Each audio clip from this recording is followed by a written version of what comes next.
Hello दोस्तों, स्वागत है आप सबका आपके यूट्यूब चैनल क्रैश क्लासेस में। आज हम देखेंगे क्लास 10 का हिंदी का पीवाईक्यू क्वेश्चन। क्या पीवाईक्यू क्वेश्चन देखेंगे जो कि आपका 2016 का है ना। जो आपका पूरा 100 मार्क्स का है, यानी कि पूर्णांक है 100 और समय रहेगा 3 घंटा। जो आपके लिए बहुत ही महत्वपूर्ण प्रश्न है। आप इसे VVI बोल सकते हैं क्योंकि यह आपके एग्जाम में बार बार पूछा जाने वाला प्रश्न है। चलिए देखते हैं, और आपके एग्जाम में पूछा भी गया है। चलिए देखते हैं हम लोग क्वेश्चन। यहाँ पे इसको पढ़ लीजिए, क्या है यहाँ थोड़ा देख लेते हैं। इस प्रश्न पत्र के 4 खंड है और यथा क ख ग एवं घ चारों खंडों से सभी प्रश्न अनिवार्य है, यानी कि चारों खंड से सभी प्रश्न अनिवार्य देना अनिवार्य।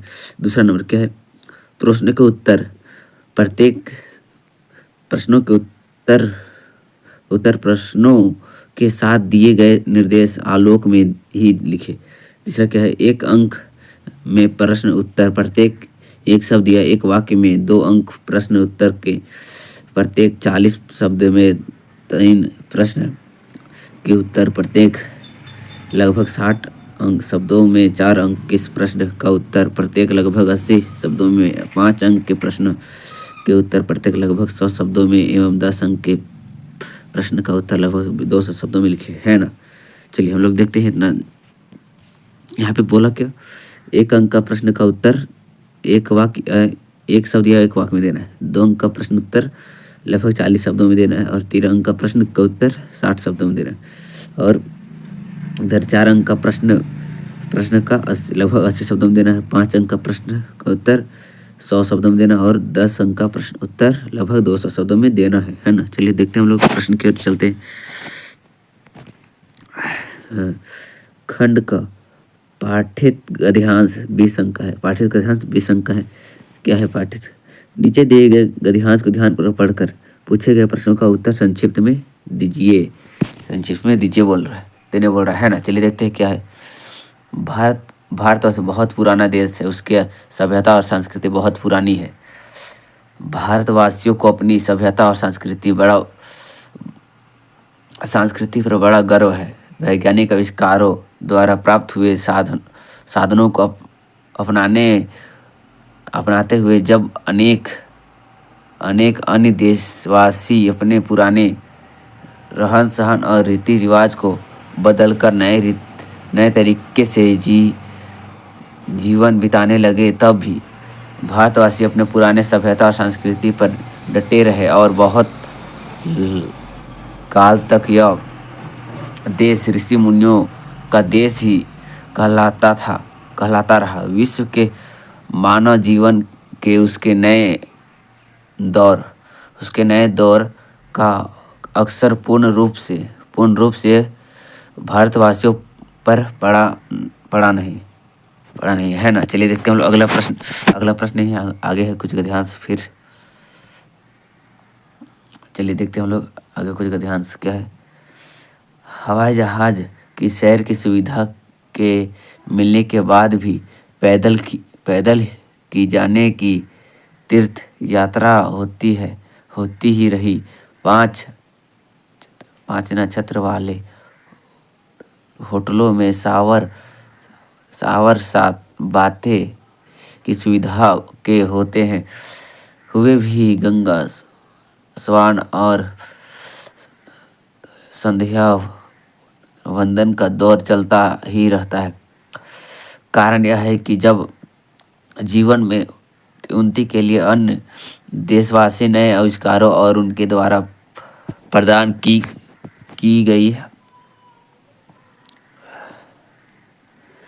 गई सुविधा के पीछे भाग रहे थे। जब भी भारतवासी का अपने रीति रिवाज और रहन सहन पर पूरा विश्वास था और संपूर्ण रूप से नए आविष्कार शिकार होना नहीं चलते थे। इसका कारण यह भी था कि वैज्ञानिक आविष्कार के नए नाम से जीवन और आविष्कार शिकार होना नहीं चाहते थे। इसका कारण यह भी था कि वैज्ञानिक ने आविष्कारों के नाम से जीवन को आसान बनवाने वाली सुविधाओं को अपने देहाती ढंग से प्राप्त करके जीने का तरीका प्राचीन काल में भारतवासी जानते थे। इस भांति छोटे क्षेत्रफल वाले जमीन को जीतने की बात तो अलग है, पर आज आज ट्रैक्टरों का इस्तेमाल करके विशाल क्षेत्र वाली भूमि को भी थोड़ी ही देर में आसानी से जोत डालने की सुविधा तो है। इसका मतलब यह है कि बहुत ही हमारे पूर्वज इस प्रकार की सुविधा के अभाव में विशाल क्षेत्र वाले भूमि को जोतते ही नहीं थे। उस जमाने में भी उस समय पर प्राप्त सामग्रियों का इस्तेमाल करके विशाल विशाल से विशाल भूमि को भी डालती ही थी। ऐसे विशाल जमीन के चारों ओर ऐसे विशाल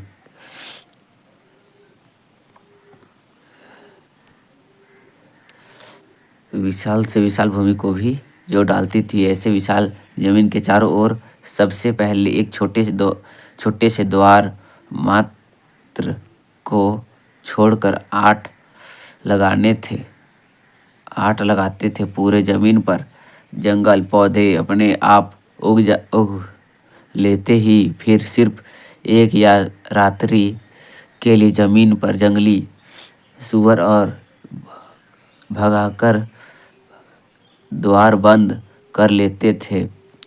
पौधों की जड़ को खाने के उत्साह में जंगली सुअर जमीन खोदने लगे। सुबह देखने पर पूरे जमीन जो जोतने के बराबर हो जाएंगे। बाद में सुअरों को भगाकर जमीन समतल कर लेते थे और खेती-बाड़ी करते थे। उस कार्य के पीछे विज्ञान का नाम मात्र ना था। यह कहना अत्युक्त ना होगी कि ट्रैक्टर नाम के इस नए आविष्कार के प्रत्येक को जंगली सुअर ही थे। कहने का तात्पर्य यह है कि प्राकृतिक साधनों का पूरा फायदा उठाना हमारे पूर्वज खूब जानते थे, है ना। चलिए देखते हैं, हम लोग प्रश्न की ओर चलते हैं। चलिए प्रश्न है हम लोग का, क्या है प्रश्न। चलिए हम लोग प्रश्न की ओर चलते हैं। यह प्रश्न पहला प्रश्न का क नंबर है। पहला प्रश्न का क नंबर है ना। पहला का क नंबर है। चलिए देखते हैं हम लोग इसका प्रश्न क्या है। उपरोक्त गद्यांश का उपयुक्त शीर्षक दीजिए। उपयुक्त शीर्षक दीजिए। तो क्या है उत्तर, भारतीय संस्कृति और आधुनिक जीवन। क्या है इसका शीर्षक, भारतीय संस्कृति और आधुनिक जीवन है। चलिए देखते हैं हम लोग अगला प्रश्न देखते हैं। ख है, भारतीयों को किस पर बड़ा गर्व है। भारतीयों को किस पर बड़ा गर्व है ना। तो किस पर गर्व, उत्तर देखते हैं। भारतीयों को अपने प्राचीन सभ्यता और संस्कृति पर बड़ा गर्व है। क्या भारतीयों को अपने प्राचीन सभ्यता और संस्कृति पर बड़ा गर्व है। चलिए देखते हैं हम लोग अगला प्रश्न। ग नंबर है। प्रश्न है, बहुत काल तक यह देश क्या कहलाता रहा। देश तक यह देश क्या कहलाता रहा। उत्तर देखते हैं। बहुत काल तक यह देश ऋषि मुनियों का देश कहलाता रहा। क्या कहलाता रहा, ऋषि मुनियों का देश कहलाता रहा। चलिए देखते हैं हम लोग अगला प्रश्न, है ना। क्या है अगला प्रश्न हम लोग का। घ नंबर, आज की तीर्थ यात्रा किस प्रकार संपन्न की जाती है। आज की तीर्थ यात्रा किस प्रकार संपन्न की जाती है।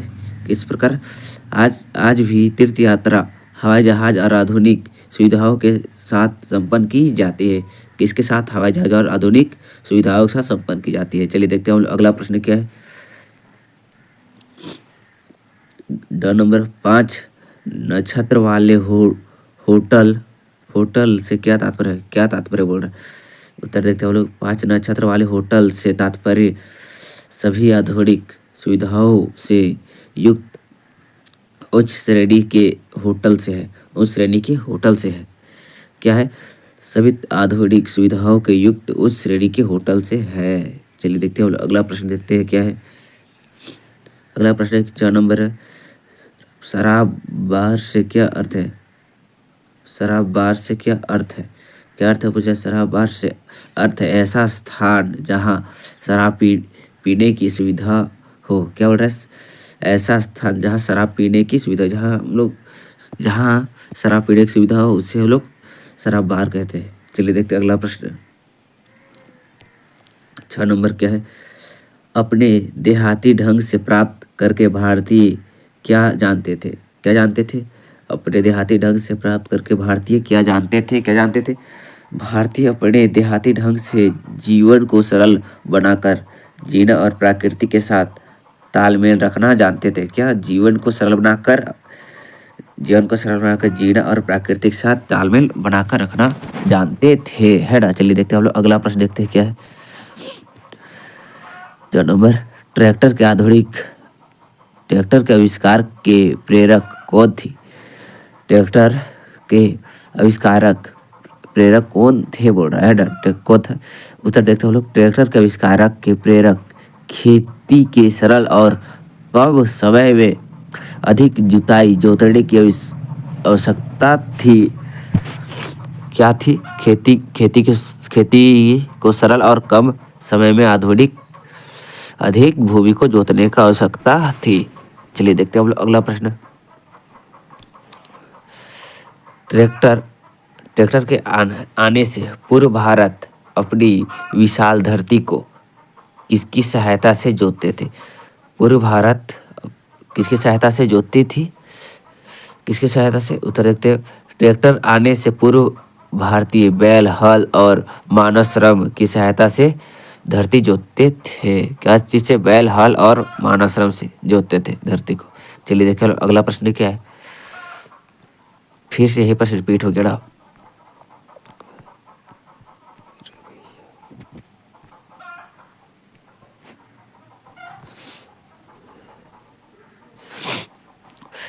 यही प्रश्न रिपीट हो गया। 6 नंबर रिपीट हो गया। यह प्रश्न हो गया ऊपर। चलिए एक बार फिर देख लेते। ट्रैक्टर के आने से पूर्वी भारत अपनी विशाल धरती को किसकी सहायता से जोतती थी? ट्रैक्टर के आने से पूर्वी भारत बैल, हल और मानव श्रम की सहायता से जोतती थी, है ना। चलिए देखते हैं अगला प्रश्न।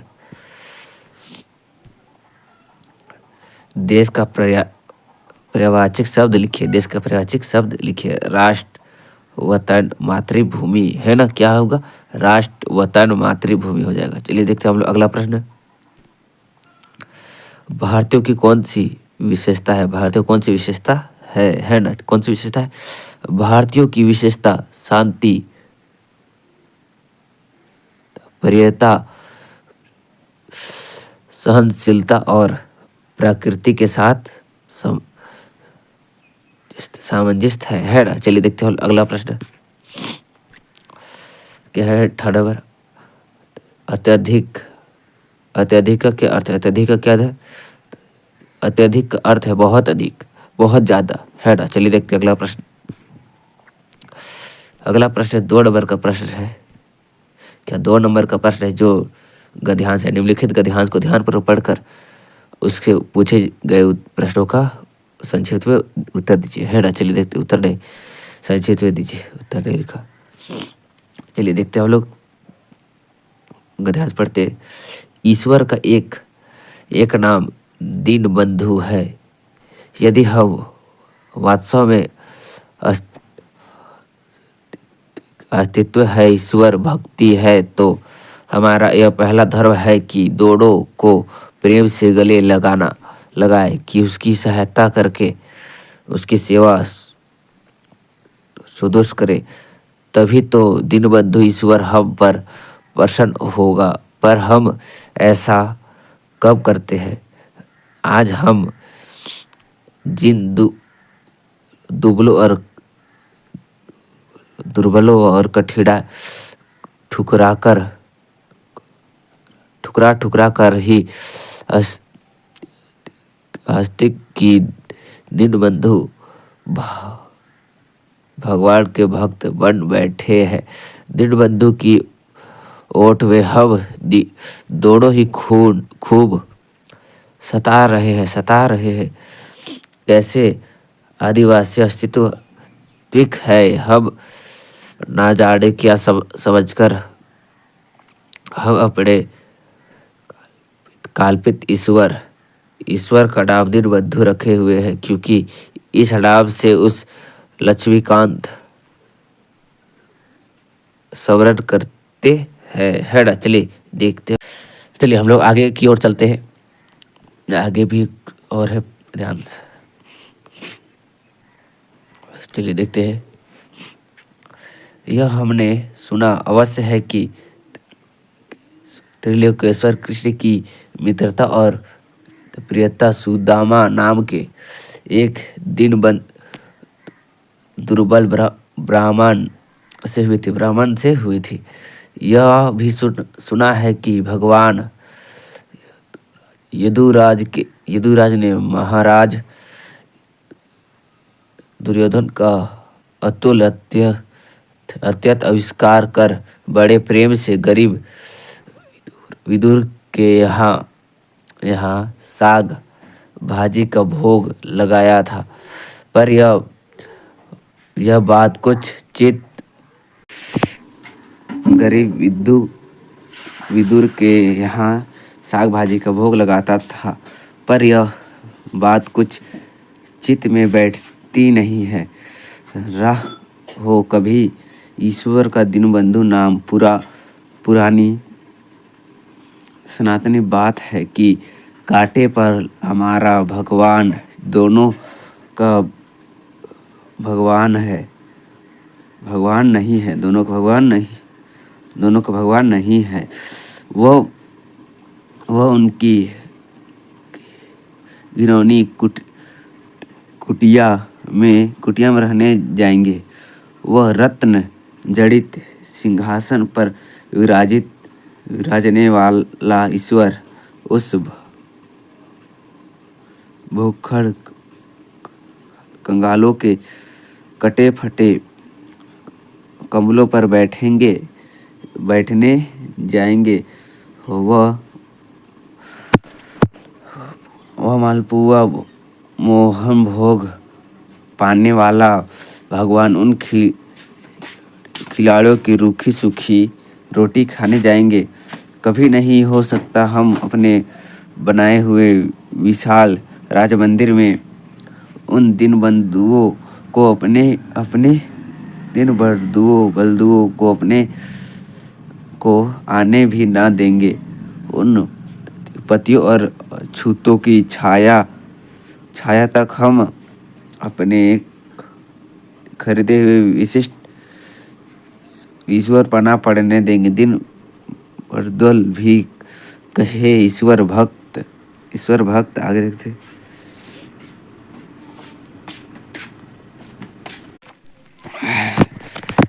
क्या है, कहीं ईश्वर भक्ति है ना। चलिए देखिए, ईश्वर भक्ति होते हैं, कहीं ईश्वर भक्ति होते हैं किसानों और मजदूरों की टूटी फूटी झोपड़ियों में ही प्यारा गोपाल वंशी बजाता मिलेगा। वहां जाओ और उसकी मोहिनी छवि निखारो। जेठ वैसा की कड़ी धूप में मजदूर पसीने की टपकती हुई बूंदों में उस प्यारे राम को देखो। किसी धूल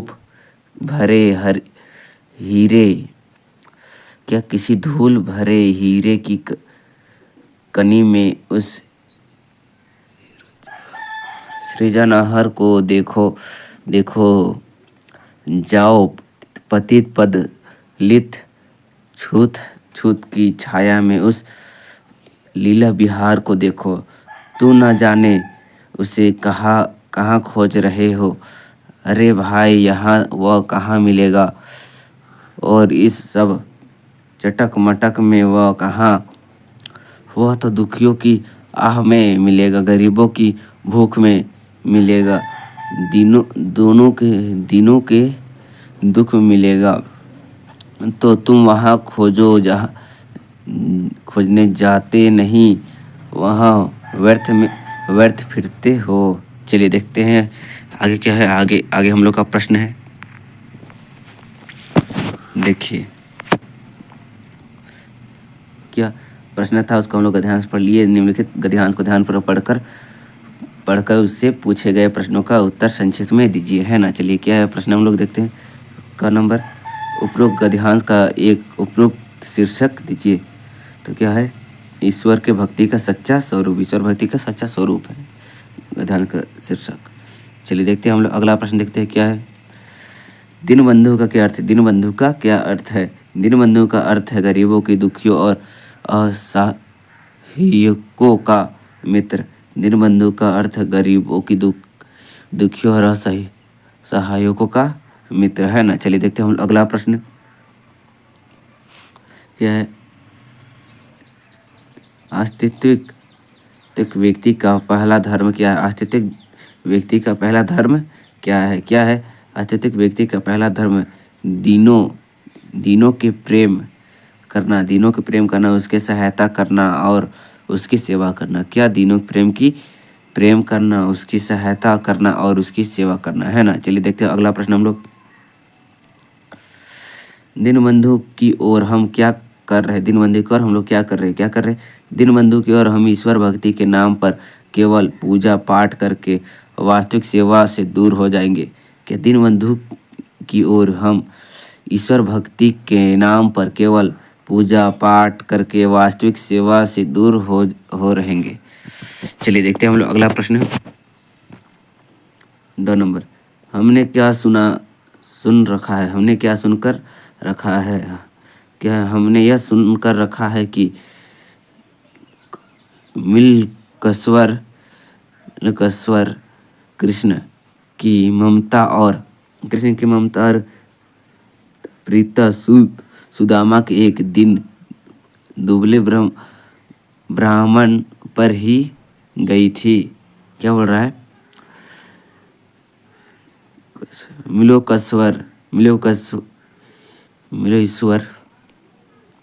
मिलोकस्वर कृष्ण की ममता और प्रत्येक सुदामा के एक दिन दुबले ब्राह्मण पर ही गई थी, बोल रहा है ना। चलिए देखते हैं अगला प्रश्न क्या है।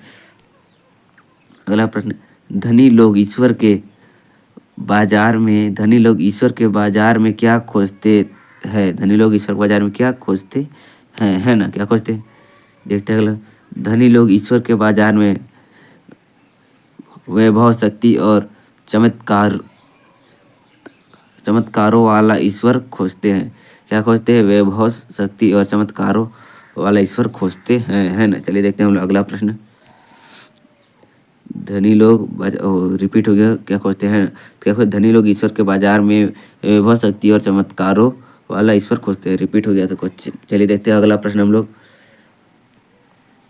ईश्वर के दर्शन कहाँ हो सकते हैं। कहाँ हो सकते चलिए देखते हैं। ईश्वर के दर्शन किसानों और मजदूरों के टूटी फूटी झोपड़ियों में, गरीबों के दुख में और मानव सेवा में हो सकते हैं, है ना। चलिए देखते हैं अगला प्रश्न हम लोग क्या है। तो क्या है, इस गद्यांश को 2 व्यक्तिवाचक संज्ञा चुनकर लिखिए। कौन कौन से। एक है कृष्ण और एक है सुदामा। कृष्ण और सुदामा के बारे में यहाँ पे चर्चा हुआ है ना। चलिए देखते हैं अगला प्रश्न। 3 नंबर प्रश्न है क्या है यहाँ पे। प्रश्न, दिए गए संकेत बिंदु के आधार पर निम्नलिखित में से किस एक विषय पर लगभग 200 शब्दों में निबंध लिखिए। 200 शब्दों में निबंध लिखने बोल रहा है। तो किस विषय में यह है बिरसा मुंडा के बारे में, है ना। चलिए, भगवान बिरसा मुंडा झारखंड के एक महान स्वतंत्रता सेनानी थे। चलिए देखते हैं संकेत बिंदु। परिचय लिखना है। बचपन एवं शिक्षा, कार्य एवं उपदेश, अंग्रेज का विद्रोह, उपसंहार। चलिए देखते हैं हम लोग परिचय देखते हैं। पॉइंट, यह पॉइंट वाइज पॉइंट है ना। क्या पॉइंट वाइज पॉइंट है। चलिए देखते हैं हम लोग परिचय देखते हैं। हाँ, परिचय है पहला में। ऐसा करके लिखिएगा तो को अच्छा तरीका से अच्छा मार्क्स मिलेगा। अच्छा सजा के लिखिएगा तो मार्क्स मिलेगा अच्छा, है ना। चलिए देखते हैं। बिरसा मुंडा, भगवान बिरसा मुंडा भारत के महान आदिवासी स्वतंत्रता सेनानी थे। क्या भगवान बिरसा मुंडा भारत के महान आदिवासी स्वतंत्रता सेनानी थे। दूसरा क्या है, वे मुंडा जनजाति से संबंधित रहते थे। वह मुंडा जनजाति से संबंधित रहते थे। उन्होंने आदिवासियों को अंग्रेजी शासन के विरुद्ध संगठित किया।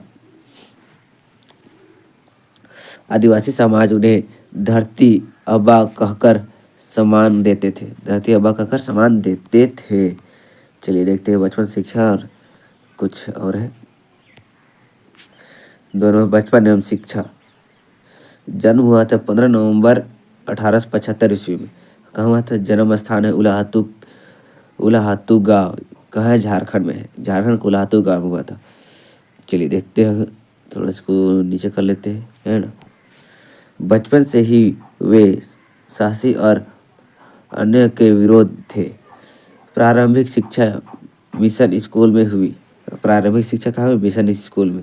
शिक्षा के दौरान उन्होंने समाज की समस्याओं को समझा। शिक्षा के दौरान उन्होंने समाज की समस्याओं को समझा, है ना। चलिए देखते हैं अगला प्रश्न हम लोग। क्या है? कार्य एवं उपदेश। कार्य एवं उपदेश। आदिवासियों को शिक्षा का महत्व बताया। आदिवासियों को शिक्षा का महत्व बताया, है ना। स्वच्छता और नैतिक जीवन अपनाने की सीख दी। क्या? स्वच्छता और नैतिक जीवन अपनाने की सीख दी बोल रहे। इसके बाद क्या? नशाखोरी, अंधविश्वास और सामाजिक बुराइयों का विरोध किया। क्या? नशाखोरी, अंधविश्वास और सामाजिक बुराइयों को विरोध किया। चलिए देखते हैं आगे क्या है। आगे हम लोग का है लोगों को एक ईश्वर का उपसना करने का संदेश दिया, है ना। चलिए देखते हैं अगला आगे टॉपिक क्या है। अंग्रेजों का विरोध। चौथा क्या? अंग्रेजों का विरोध। अंग्रेजों द्वारा आदिवासियों की जमीन छीने जाने का विरोध किया, है ना। अंग्रेजों द्वारा आदिवासियों का जमीन छीनने का विरोध किया। उल गुलाम नामक आंदोलन का नेतृत्व किया। उल गुलाम नामक आंदोलन का नेतृत्व किया। अंग्रेजी शासन के विरुद्ध जन जागरण फैलाया यानी कि विरोध किया। 1900 ईस्वी में गिरफ्तार कर दिया और कहा रांची के जेल में रखा गया था। चलिए देखते हैं उपसंहार है। जेल में रखी हुई उनकी मृत्यु हो गई थी। जेल में रहते हुए उनकी मृत्यु हो गई थी। उनका जीवन बलिदान और संघर्ष में मिसाल है। उनका जीवन बलिदान और संघर्ष में मिसाल है। वे आज भी आदिवासी समाज के प्रेरणा स्रोत है। वे भी आज आदिवासी समाज के लिए प्रेरणा स्रोत है ना। चलिए देखते हैं अगला क्या है हम लोग का। ख नंबर है प्रश्न का। ख नंबर हम लोग का राष्ट्रीय एकता। राष्ट्रीय के बारे में एकता, है ना। राष्ट्र की एकता क्या संकेत? देखिए संकेत बिंदु, भूमिका, एकता के लाभ, अनेकता के कारक, राष्ट्रीय एकता का महत्व, उपसंहार है। चलिए देखते हैं। ये आपको पॉइंट बाय पॉइंट है, आपको पहले बताए थे भूमिका। चलिए देखते हैं क्या। राष्ट्रीय एकता देश को जोड़ने वाली भावना है। राष्ट्रीय एकता को जोड़ने वाली भावना है। भारत विभिन्नताओं का देश है। भारत विभिन्नताओं का देश है। एकता के लाभ क्या लाभ है? देश में शांति बनी रहती है, सामाजिक और आर्थिक विकास होता है, देश मजबूत और सुरक्षित रहता है। चलिए देखते हैं।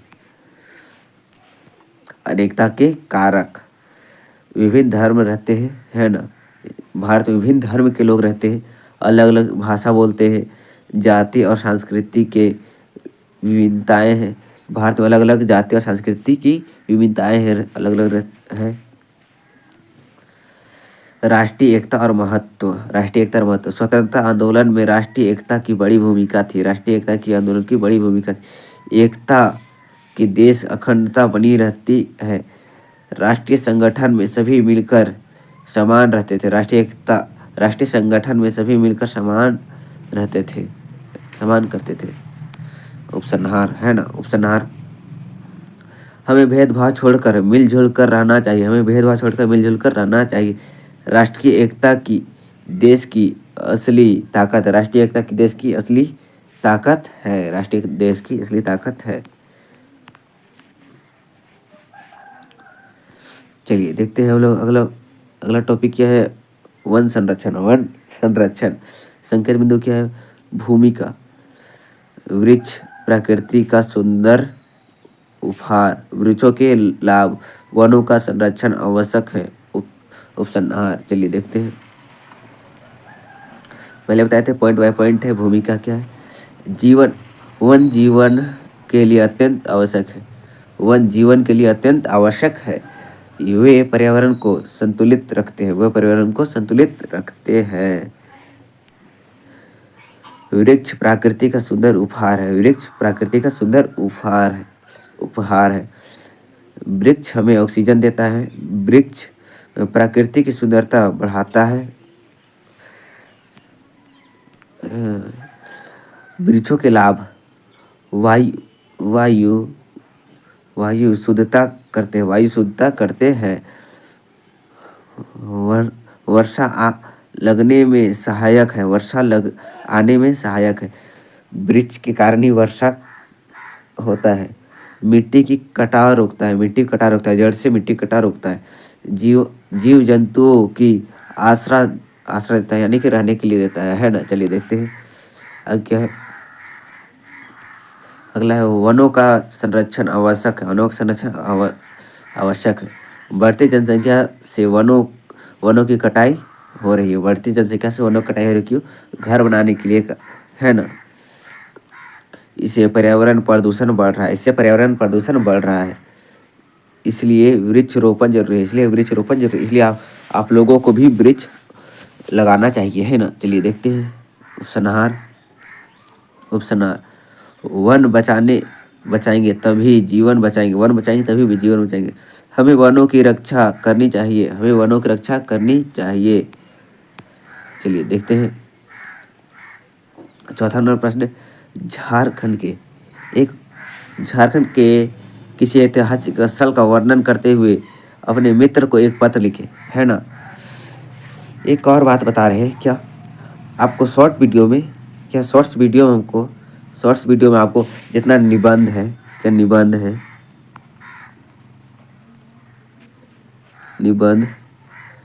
है, एप्लीकेशन है ना, वो आपको शॉर्ट्स वीडियो में आसान भाषा में हस्तलिखित मिल जाएगा, है ना। हस्तलिखित टाइप करके आपको दिया जाएगा, आपको वह देख लीजिएगा। वो एकदम आसान भाषा में रहेगा, पूरा तरीका से आसान भाषा में, उसको आप देख लीजिएगा।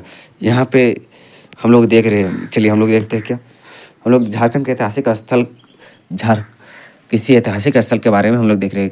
और किसके बारे में? झारखंड उत्तर जगन्नाथ मंदिर रांची, झारखंड में जो है। आप लोग आइए, तो बहुत ही अच्छा है। चलिए देखते हैं हम लोग इसको। प्रेरक है रांची झारखंड, इस प्रकार लिखिएगा। दिनांक 3 जनवरी 2026। प्रिय मित्र रमेश, नमस्ते। आशा है तुम ठीक होगे। आज मैं तुम्हें झारखंड के एक प्रसिद्ध ऐतिहासिक स्थल जगन्नाथ मंदिर के बारे में बता रहा हूँ। जगन्नाथ मंदिर झारखंड शहर में एक ऊंची पहाड़ पर स्थित है। इसी जगन्नाथ मंदिर नागवंशी राजा अनंत देव ने कराया था। यह मंदिर भगवान जगन्नाथ को समर्पित है। मंदिर से पूरी शहर सुदृश्य दिखाई देती है। मंदिर बहुत ही ऊंची चोटी पर है, जिससे रांची शहर पूरा सुंदर सुदृश्य दिखाई देता है ना। आगे क्या है, आगे देखिए। यह मंदिर धार्मिक और ऐतिहासिक दोनों दृश्य से बहुत महत्वपूर्ण है। यहाँ हर साल रथ यात्रा बड़े धूमधाम से मनाई जाती है। दूर दूर से लोग यहाँ दर्शन करने आते हैं। मंदिर का वातावरण शांत और साफ सुथरा है। आप लोग भी कभी जगन्नाथ मंदिर आइए, रथ के आषाढ़ माह में लगता है। यदि तुम्हें मौका मिले तो तुम जरूर यहाँ आना। मुझे विश्वास है कि तुम्हें यह स्थान बहुत ही अच्छा लगेगा, है ना। चलिए देखते हैं आगे क्या लिखना है। अब पत्र समाप्त करता हूँ। तुम्हारा मित्र मनीष। चलिए देखते हैं आगे। अगला है चौथा का ख है, पत्र लेखन है। देखते क्या है। विगत कुछ दिनों में आपके क्षेत्र में अपराध बढ़ गए हैं। उसके नियंत्रण हेतु थाने प्रभारी को अपना पत्र लिखिए। थाना प्रभारी को पत्र लिखने के लिए है यह पत्र। किस प्रकार लिखना है उसको देख लीजिए, एग्जाम में जरूर आता है। झारखंड, रांची झारखंड, है ना। दिनांक 3 जनवरी 2026। सेवा में थाना प्रभारी महोदय, थाना प्रभारी महोदय क्या है उसको लिख दीजिएगा यहाँ पे, कौन सा, है ना। थाना प्रभारी महोदय क्या है, थाना रांची। चलिए आगे देखते हैं हम लोग।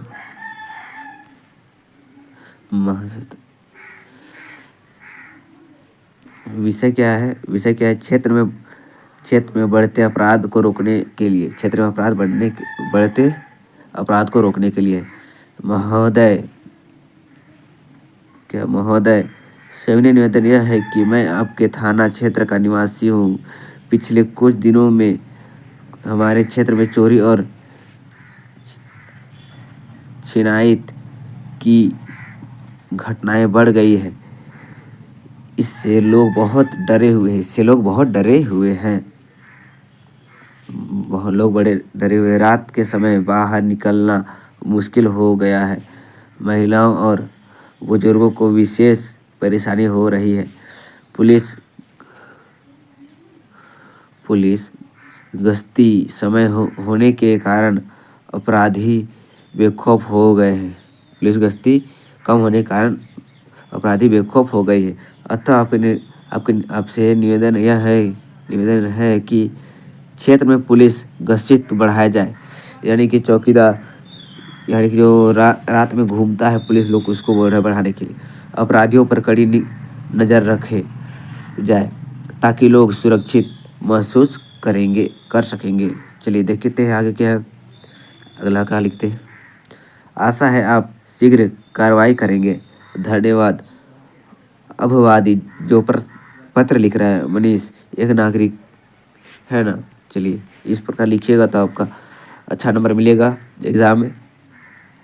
क्या है, खंड ग है, व्यवहारिक व्याकरण 15 अंक का, व्यवहारिक व्याकरण 15 अंक का है। चलिए देखते हैं हम लोग व्यवहारिक व्याकरण। क्वेश्चन नंबर 5 है, वाक्य में प्रयुक्त क्रियापदों को काट कर लिखिए। क्रियापदों को काट कर लिखने बोल रहा है ना। चलिए देखते हैं क्रियापद काट के लिखते हैं। गाड़ी दौड़ रही है, गाड़ी दौड़ रही है, उत्तर क्या है, क्रियापद क्या होगा, दौड़ रही है। क्रियापद को लिखने बोल रहे यानी कि दौड़ रही है, गाड़ी दौड़ रही है तो क्या क्रियापद, दौड़ रही है। चलिए, तुम कविता पढ़ रहे हो, तुम कविता पढ़ रहे हो तो क्या जाएगा इसका उत्तर, क्रियापद क्या जाएगा, पढ़ रहे हो, यानी कि पढ़ रहे हो जाएगा क्रियापद। बच्चे गाय का दूध पीता है, बच्चा गाय का दूध पीता है तो क्या हो जाएगा, पीता हो जाएगा, क्रियापद पीता है। चलिए देखते हैं प्रश्न 6, रिक्त स्थानों की पूर्ति अव्यय पदों में कीजिए। रिक्त स्थानों की पूर्ति अव्यय पदों में कीजिए।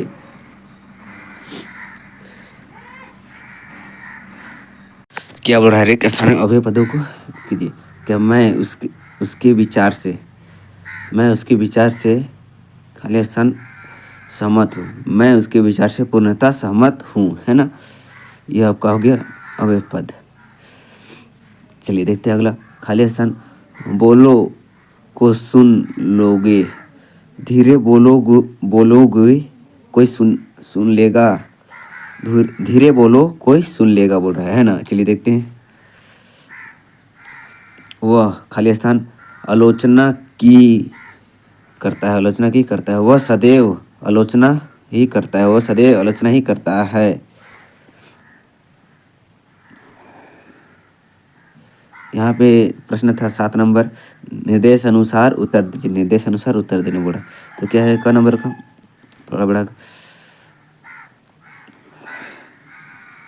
चलिए, रचना की दृष्टि से वाक्य के भेद के नाम लिखे। रचना की दृष्टि से वाक्य के भेद लिखने बोला, उत्तर क्या है, रचना की दृष्टि से वाक्य के 3 भेद है। कौन कौन, सरल वाक्य, संयुक्त वाक्य, मिश्र वाक्य, है ना। 3 भेद है, सरल, संयुक्त और मिश्र। चलिए देखते हैं अगला है, मेरे स्टेशन पहुंचने से पहले गाड़ी छूट गई। मिश्र वाक्य में बदले, मेरे स्टेशन पहुंचने से पहले गाड़ी छूट गई, मिश्र वाक्य में बदलने बोल रहा है। अभी हम लोग देखे थे रचना के 3 भेद है, कौन कौन सा, सरल, संयुक्त और मिश्र तो उसमें हम लोग बोल रहे हैं मिश्र वाक्य में बदलने बोल रहे हैं। उत्तर जब मैं स्टेशन पहुंचा तब गाड़ी छूट गई। जब मैं स्टेशन पहुंचा तब गाड़ी छूट गई, यहाँ पे लग गया तब, है ना। चलिए अगला प्रश्न देखते हैं हम लोग। मेरे स्टेशन पहुंचने से पहले गाड़ी छूट गई, फिर वही हो गया। और नहीं नहीं, ये दूसरा आ गया यहाँ पे मिश्र वाक्य। ये देखते क्वेश्चन क्या तो फर्स्ट, मेरे स्टेशन से पहले पहुंचने से पहले गाड़ी छूट गई। मेरे स्टेशन से पहले पहुंचने से पहले गाड़ी छूट गई। ओ डबल हो गया ये, देख लीजिए एक बार और थोड़ा सा। मेरे स्टेशन पहुंचने से पहले गाड़ी छूट गई, तो क्या होगा मिश्र वाक्य। जब मैं स्टेशन पहुंचा तब गाड़ी छूट गई, चलिए देखते। हमारा उद्देश्य रहना है कि हम आत्मनिर्भर हो। हमारा उद्देश्य रहता है कि हम आत्मनिर्भर रहो। आश्रित उपवाक्य को अलग कीजिए। आश्रित उपवाक्य को अलग कीजिए। उत्तर क्या है? मुख्य वाक्य। हमारा उद्देश्य रहता है आश्रित उपवाक्य कि हम आत्मनिर्भर हैं। मुख्य वाक्य हमारा उद्देश्य रहता है। आश्रित वाक्य है कि हम आत्मनिर्भर हो। चलिए यहाँ कुछ पॉइंट था, उसको थोड़ा देख लीजिए। छोटा सा याद करने का तरीका है ना। क्या कि जब तब आया तब अक्सर मिश्र वाक्य बनता है,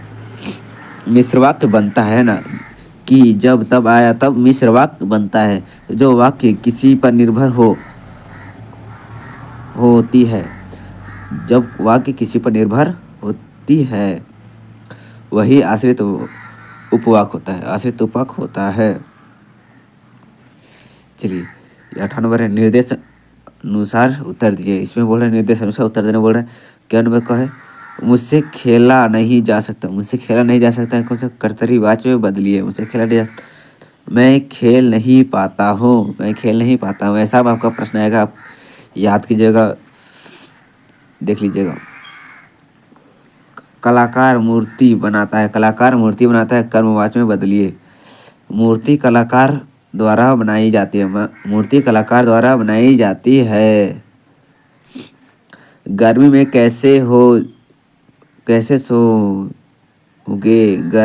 कैसे सोओगे भाववाची में बदलिए। गर्मी में कैसे सोया जाएगा।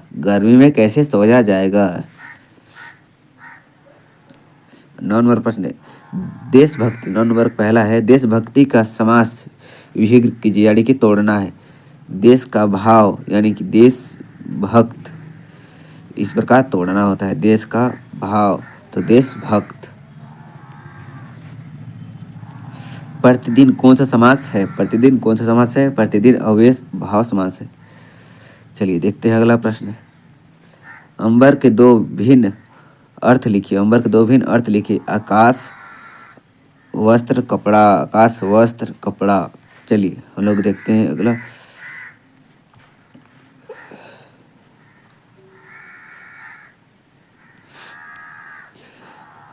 खंड घ, पाठ्य पुस्तक के 50 अंक। यह 50 अंक का है ना। 10 नंबर प्रश्न, निम्नलिखित काव्यांश को पढ़कर पूछे गए प्रश्नों का उत्तर दीजिए। क्या है काव्यांश? मिला कहाँ वह सुख जिसका मैं स्वप्न देखकर जागा था। अलगिड में आते आते मुखिया कर जो भाग गया। जिसके करुणा कपोलों की मतवाली सुंदर छाया में अनुरागिनी उषा लेती थी। जिन सुहाग मधुमा में उसकी स्मृति पाथे बनी है। थके पाथी की पंथी की सीवन को उधेड़ कर देगा, क्योंकि मेरी कंथी की कंथा का है। चलिए हम लोग प्रश्न की ओर चलिए देखते हैं क्या है प्रश्न। हम लोग देखे 10 नंबर था। दिए गए काव्यांश को ध्यानपूर्वक पढ़कर उत्तर दीजिए। चलिए कौन नंबर? कवि का कविता का नाम लिखे। बोल रहे उत्तर क्या है? कवि कविता का नाम जयशंकर प्रसाद और कविता का नाम है आंसू। चलिए देखते हैं हम लोग, अगला प्रश्न है, इस पद्यांश को कवि किस सुख सुख की बातें कह रहे थे? पद्यांश के कवि किस सुख के बातें कह रहे थे? उत्तर क्या है? कवि उस छांकिक सुख की बात कर रहे हैं जो सपने में मिलता है लेकिन जागने पर समाप्त हो जाता है। वह सुख वास्तविक होता है, केवल स्मृति बनकर रह जाता है। चलिए हम लोग अगला प्रश्न देखते हैं, क्या है? स्मृति को पाइथ्य बनाने में कवि का क्या आशय है? स्मृति को पाइथ्य बनाने में कवि का क्या आशय है? उत्तर देखते हैं। कवि का आशय यह है कि बीते हुए सुखों को याद ही जीवन की यात्रा में सहायता बनाती है। सुख के समय वही स्मृति आगे बढ़ने की शक्ति देती है। चलिए देखते हैं अगला प्रश्न हम लोग, कथा का यह क्या अर्थ है? उत्तर क्या है? यह कथा का अर्थ जीवन कहानी या बीते हुए प्रेम सुख की कहानी से है। अथवा से है कुछ। माँ ने कहा पानी में झांककर अपने चेहरा पर मत झिड़कना। माँ ने कहा पानी में झांककर अपना चेहरा मत झिड़कना, है ना। चलिए देखते हैं आगे पढ़ते हैं। आग रोटी सेकने के लिए जलने के लिए नहीं। आग रोटी सेकने के लिए, जलने के लिए नहीं। वस्त्र में आभूषण शाब्दिक भ्रमों की तरफ बंधन में स्त्री जीवन के माँ ने अपनी लड़की होने पर लड़की जैसा दिखाई मत देना बोली थी। देखते हैं आगे प्रश्न क्या है यहाँ पे, देखिए थोड़ा सा पढ़ लीजिए। प्रश्न है अथवा से है, दिया गया काव्यांश को ध्यानपूर्वक को पढ़कर प्रश्नों का उत्तर दीजिए। चलिए देखते हैं। कवि तथा कविता का नाम लिखिए। उत्तर, कवि का नाम सुभद्रा कुमारी चौहान। सुभद्रा कुमारी चौहान। कविता का नाम माँ का कहना। चलिए देखते हैं हम लोग अगला प्रश्न। फिर से वही आ गया है, रिपीट हो गया शायद। देख लीजिए, क्या कवि तथा कविता का नाम लिखिए। तो कवि का नाम सुभद्रा कुमारी चौहान। कविता का नाम माँ का कहना है। चलिए देखते हैं अगला प्रश्न क्या है। आपके विचार से माँ ने ऐसा क्यों कहा कि लड़की होना पर लड़की जैसा दिखाई मत देना, लड़की होना पर लड़की जैसा मत दिखाई देना बोल रहा। तो उत्तर क्या है? माँ चाहती है कि उसकी बेटी कमज़ोर ना बने बल्कि साहसी, आत्मनिर्भर और मजबूत बने।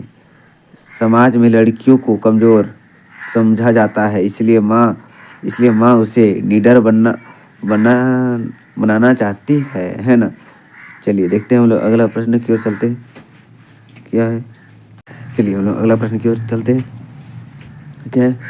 वस्त्र और आभूषण को स्त्री जीवन का बंधन क्यों कहा जाता है? वस्त्र और आभूषण को स्त्री जीवन का बंधन क्यों कहा जाता है? चलिए देखते हैं। क्योंकि अधिक सजावट और गहना के कारण स्त्रियां बंधनों में बंध जाती है और उसकी स्वतंत्रता कम हो जाती है, इसलिए कवि ने इन्हें स्त्री जीवन का बंधन कहा है। आभूषण को स्त्री जीवन का बंधन कहा है कवि। चलिए देखते हैं हम लोग अगला प्रश्न। माँ ने अपनी कन्या को अपने चेहरे पर सींचने के लिए क्यों कहा? माँ ने अपने कन्या को अपने चेहरे पर रीझने के लिए क्यों मना किया? माँ चाहती है कि उसकी बेटी सुंदरता पर घमंड ना करे, अपने गुण और शिक्षा और कर्म पर ध्यान दे। केवल चेहरे की सुंदरता जीवन में सहारा नहीं बनती है। क्या माँ चाहती है कि उसकी बेटी सुंदरता पर घमंड ना करे, सुंदरता पर घमंड नहीं करने के लिए, बल्कि अपने गुण और शिक्षा और कर्म पर ध्यान दे। गुण, शिक्षा और कर्म पर ध्यान देने पड़ रही है। केवल चेहरे की सुंदरता जीवन में सहारा नहीं बनाती है। चलिए देखते हैं हम लोग अगला प्रश्न क्या है। 12 नंबर, 11 नंबर, निम्नलिखित में किन्हीं 3 प्रश्नों का उत्तर देने बोल रहा है, लेकिन हम लोग आपको पूरा बता दिए हैं। चलिए देखते हैं। पाठित पदों के आधार पर गोपियों का योग साधना के प्रति दृष्टिकोण स्पष्ट करे। दृष्टिकोण स्पष्ट करे बोल रहा है। गोपियों योग साधना को कठिन और निसार मानती है। वे प्रेम और भक्ति को ही सच्चा साधना मानती है। प्रेम और भक्ति को ही सच्चा साधना मानती है। उसके अनुसार कृष्ण प्रेम ही सबसे बड़ा योग है। उसके अनुसार कृष्ण प्रेम ही सबसे बड़ा योग है। बोल, चलिए देखते हैं अगला प्रश्न। अगला प्रश्न क्या है। कवि देव ने श्री ब्रज दुल्लह किसके लिए प्रयुक्त किया है। दुल्लह किसके लिए प्रयुक्त किया है। और उन्हें संसार रूपी मंदिर का दीपक क्यों कहा है। और उन्हें संसार रूपी मंदिर का दीपक क्यों कहा है। उत्तर है, कवि देव ने श्री ब्रज दुल्लह शब्द श्री कृष्ण के लिए प्रयोग किया है। किसके लिए प्रयोग किया था। श्री कृष्ण के लिए प्रयोग किया है। कृष्ण को संसार रूपी मंदिर का दीपक इसलिए कहा गया है क्योंकि वे पूरे संसार को प्रकाश, ज्ञान और प्रेम देते हैं। क्यों पूरे संसार को प्रकाश, ज्ञान और प्रेम देते हैं। चलिए देखते हैं अगला प्रश्न की ओर। ये देखिए बहुत ही अच्छा प्रश्न है और बार बार पूछा जाता है। ये VVI कर लीजिए, VVI प्रश्न है। ठहरा, चलिए देखते हैं। बच्चे की दंतुरी मुस्कान का कवि के मन पर क्या प्रभाव पड़ा। कवि के मन पर क्या प्रभाव पड़ा। बच्चे की दंतुरी मुस्कान देखकर कवि का मन आनंद से भर गया। क्या से भर गया। आनंद से भर जाता है। उसका सारा दुख दर्द हो जाता है, दूर हो जाता है और मन में ममता व खुशी पैदा हो जाती है। मन में ममता और खुशी पैदा हो जाती है। चलिए देखते हैं हम लोग अगला प्रश्न की ओर चलते हैं। क्या है। हाँ चलिए देखते हैं। संगीतकार किन्हीं रूपों में मुख्य गायक गायिकाओं का सहयोग करते हैं। संगीतकार किन रूपों में मुख्य गायक गायिकाओं का सहयोग करते हैं। क्या उत्तर है। संगीतकार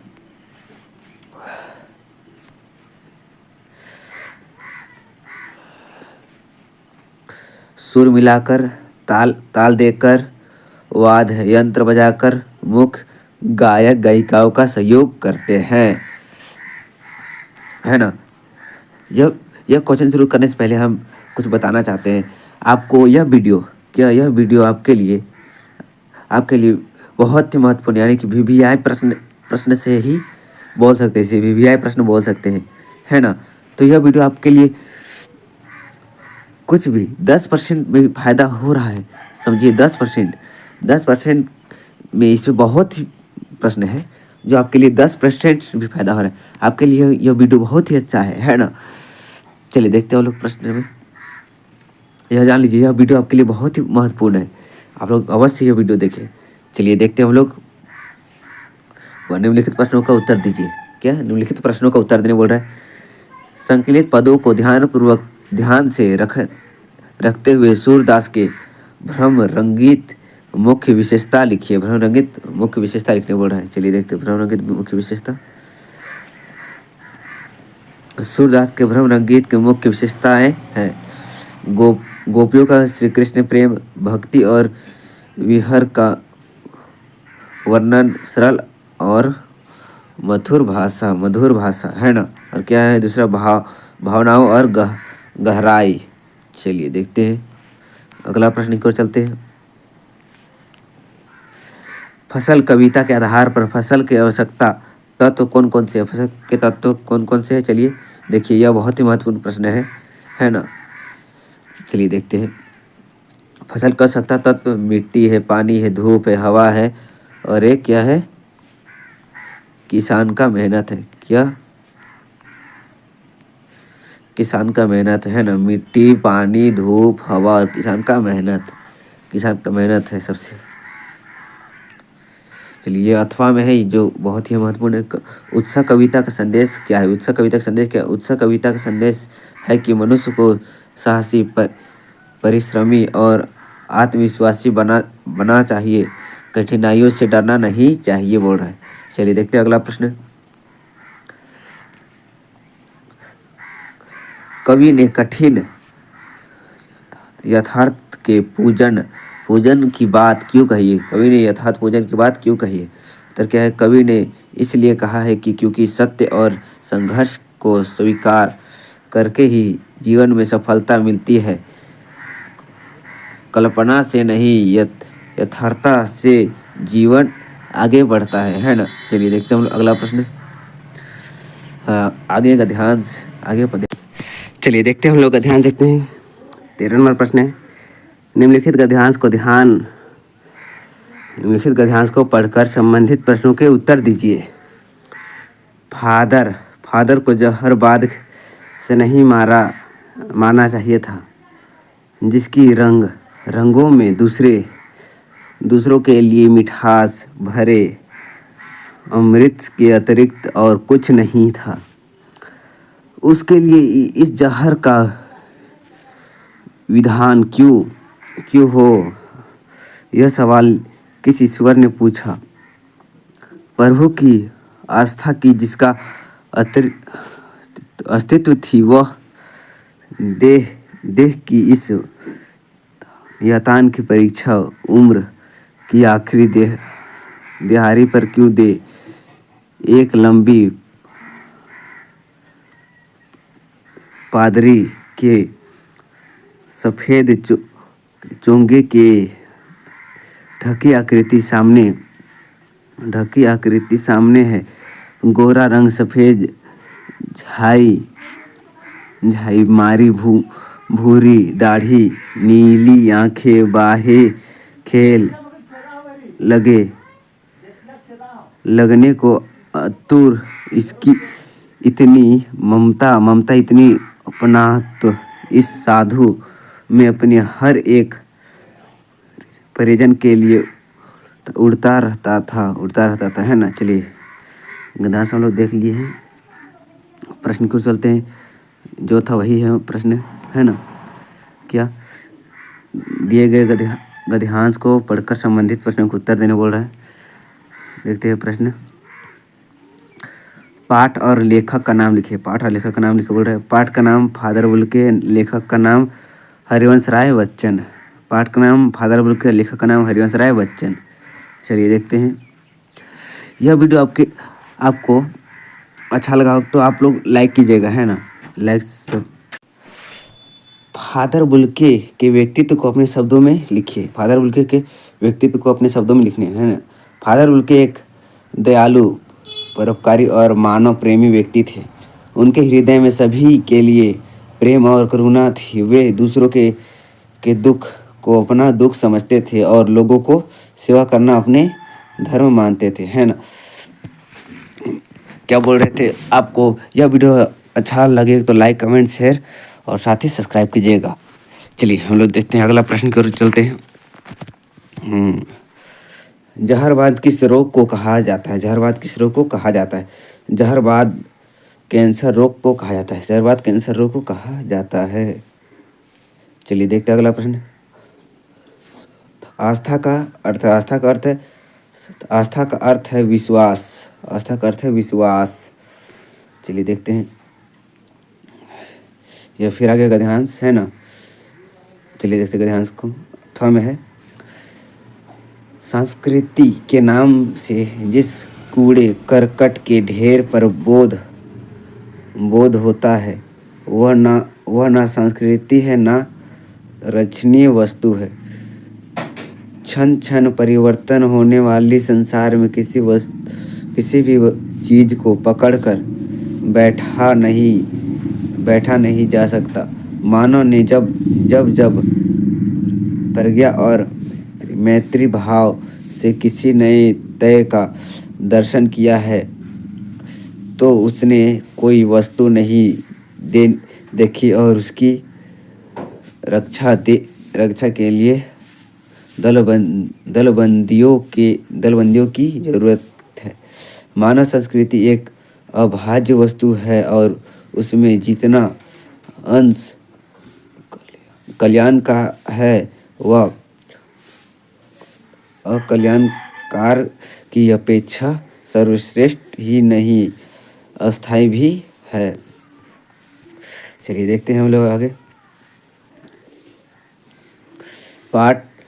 पाठ तथा लेखक का नाम क्यों पड़ा? पाठ तथा लेखक का नाम, पाठ का नाम है मानव संस्कृति और लेखक का नाम रामधारी सिंह दिनकर है। चलिए देखते हैं क्वेश्चन की ओर। मानव संस्कृति में कौन सी चीज़ अस्थाई है और क्यों? क्या बोल रहा है? मानव संस्कृति में कौन सी चीज़ अस्थाई है और क्यों है ना? चलिए देखते हैं।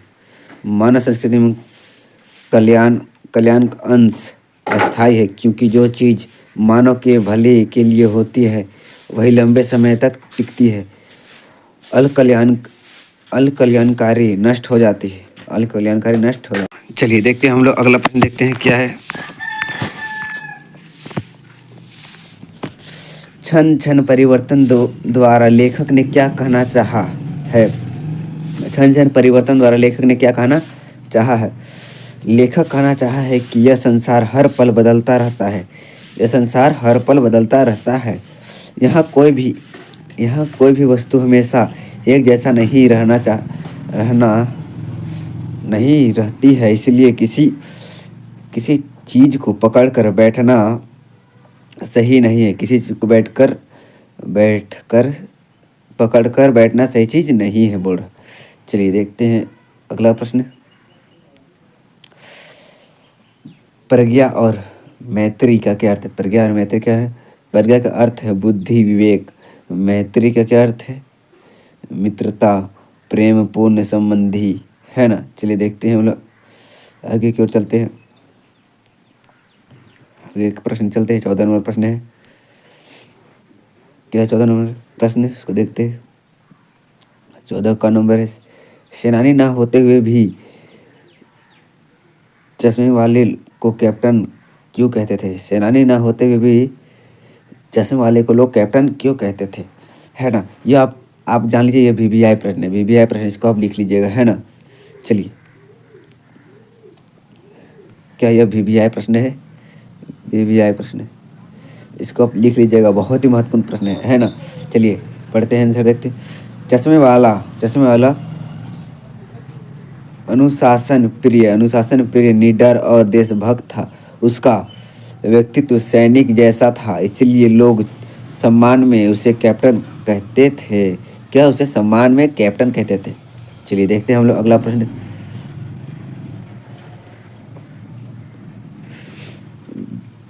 बिना विचार घटना और पात्रों के भी क्या कहानी लिखी जा सकती है? बिना विचार घटना और पात्रों के भी क्या कहानी लिखी जा सकती है? यशपाल के इस विचार से आप कहाँ तक समझते हैं? यशपाल के इस विचार से आप कहाँ तक समझते हैं? बोल रहे कहानी अब विचार घटना और पात्र के नहीं लिखी जा सकती है। यशपाल इस बात में पूर्णतः सहमत है। चलिए देखते हैं अगला प्रश्न क्या है। लेखक की अपने पिता के वैचारिक टकराहट को अपने शब्दों में लिखें, है ना? टकराहट को अपने शब्दों में लिखने में, पिता के वैचारिक टकराहट को अपने शब्दों में लिखने बोल रहा है। लेखक आधुनिक और स्वतंत्रता विचार की थी। लेखिका अपने आधुनिक और स्वतंत्रता विचारों की थी, जबकि उसके पिता रूढ़िवादी सोच के थे। इसी कारण दोनों के विचारों में टकराव होता था। कि रूढ़िवादी मतलब होता है पुराने ख्यालात के लोग। चलिए देखते हैं अगला प्रश्न। देखिए यह प्रश्न भी आई है, इसको भी लिख लीजिए। बहुत ही महत्वपूर्ण प्रश्न है। क्या बिस्मिल्लाह खान को शहनाई का मंगल ध्वनि का नायक क्यों कहा जाता है? बिस्मिल्लाह खान को शहनाई का मंगल ध्वनि का नायक क्यों कहा जाता है? उन्होंने शहनाई को नए पहचान दी और उसके हर शुभ अवसर पर प्रतीक प्रतीक बनाया। इसलिए उन्होंने मंगल ध्वनि का नायक कहा, इसलिए उन्हें मंगल ध्वनि का नायक कहा जाता है ना। चलिए देखते हैं अगला प्रश्न। 15 नंबर क्या है? एक एक कहानी यह भी पाठ का क्या संदेश है? यह कहानी पाठ भी पाठ का संदेश क्या है? यह पाठ जीवन में आत्मसंघर्ष, ईमानदारी और सच को स्वीकार करने का संदेश देता है ना। चलिए देखते हैं हम लोग अगला प्रश्न। देखिए यह प्रश्न में भी आई है, यह प्रश्न भी आई है, इसको आप लोग लिख लीजिएगा। क्या बार बार पूछा जाता है? बाल गोविंद का दिनचर्या, बाल गोविंद भगत का दिनचर्या लोगों के आश्चर्य कारण क्यों था? बाल गोविंद भगत का दिनचर्या लोगों के लिए आश्चर्य क्यों था? इसका क्या बोलते हैं, इसके बारे में कुछ लाइन लिखने बोलता है ना। वे अत्यंत सदा जीवन जीते थे, नियमित श्रम करते थे और भक्ति में लीन रहते थे, इसलिए लोग आश्चर्य रहते थे, है ना। चलिए देखते हैं अगला प्रश्न। क्या है अगला प्रश्न? खेती बाड़ी से जुड़े गृहस्थ बाल गोविंद भगत अपने किन चारित्रिक विशेषताओं के कारण साधु कहलाते हैं? ये आपका PYQ क्वेश्चन। क्या PYQ क्वेश्चन है तो आपके लिए बहुत ही महत्वपूर्ण प्रश्न है, ये जान लीजिए, है ना। बहुत ही महत्वपूर्ण प्रश्न है। चलिए देखते हैं। उनकी सादगी, ईमानदारी, परिश्रम, भक्ति और लोभ रहित जीवन के कारण उन्हें साधु कहते हैं, है ना। चलिए देखते हैं हम लोग अगला प्रश्न की ओर चलते हैं। सुभाष व्यक्त से क्या अभिप्राय है? सुभाष व्यक्त से क्या अभिप्राय? जो व्यक्ति कम शब्द में गहरी और सार्थक बात कहे उसे सुभाष कहते हैं। जो व्यक्ति कम शब्दों में गहरी सार्थक बात कहे उसे सुभाष कहते हैं। चलिए देखते हैं अगला प्रश्न हम लोग। 16 नंबर का प्रश्न है। नाक मान सम्मान का प्रतिष्ठा को द्योतक, यह बात पूरी व्यंग रचना में किस तरह उभर कर आई है? पूरी रचना में नाक को मान सम्मान को से जोड़कर दिखाया गया है। नाक कटना अपमान और नाक बचाना प्रतिष्ठा का प्रतीक बताया गया है ना। चलिए देखते हैं अगला प्रश्न। अथवा में है क्या? सैलानियों को प्राकृतिक की अलौकिक छटा का अनुभव करने में किड लोगों का योगदान होता है। किड के लोगों का योगदान होता है। मार्गदर्शक, नाविक, गाड़ीवान, होटल कर्मचारी और अस्थायी लोग इनमें योगदान देते हैं। चलिए देखते हैं अगला प्रश्न। 17 नंबर का प्रश्न है। क्या 17 नंबर का प्रश्न है ना। चलिए देखते हैं। आपके विचार से भोलानाथ अपने साथियों को देखकर सिसकना क्यों भूल जाता है? देखिए यह भी आपके लिए बहुत ही महत्वपूर्ण प्रश्न है, इसको अभी भी करके लिख सकते हैं, है ना। चलिए देखते हैं। साथियों के लिए खेलते समय उसका मन प्रसन्न हो जाता है और दुख भूल जाता है ना। चलिए देखते हैं अगला प्रश्न हम लोग। अखबारों में जिंदा नाक लगाने की खबर को किस तरह प्रस्तुत किया?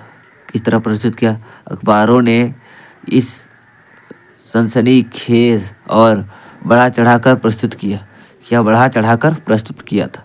चलिए देखते हैं अगला प्रश्न हम लोग। चलिए देखते हैं। कटाव पर किसी भी दुकान का ना होना उसके लिए वरदान है। इस कथन के पक्ष में आपकी राय व्यक्त कीजिए। इसके राय को व्यक्त करना है। दुकान ना होने से वहाँ पे शोर शराब नहीं होता है और स्थान की शांति बनी रहती है, इसलिए यह वरदान है ना। चलिए देखते हैं अगला प्रश्न। चलिए,